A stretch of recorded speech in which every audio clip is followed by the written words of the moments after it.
Good morning! Welcome to my mini vlog. Ngayon nag-prepare na ako sa aking mga gamit para sa ating propagation. Para sa ating Adansonii Monstera aurea. Nag-chop-chop tayo ng ating kailangan i-propagate. And then lagyan natin siya ng fungicide para iwas sa mga fungus at saka bacteria. Then coco peat and perlite.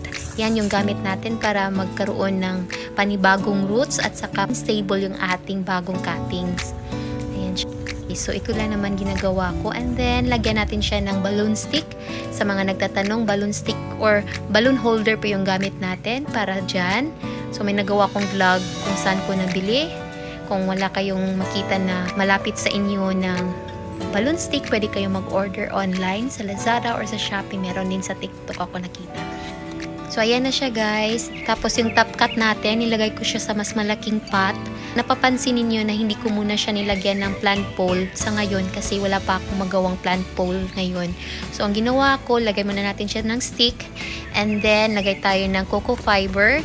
So, babalutan ko siya ng coco fiber para maging active yung mga aerial roots ng ating Monstera Adansonii aurea. Tingnan nyo naman siya kung paano ko binalot yung coco fiber dun sa aerial roots para kumapit siya dun sa ating stick na nilagay. Ayan siya. So, ayan na siya guys. Update ko na lang kayo sa ating mga bagong propagation ng mga Monstera aurea. Thank you so much.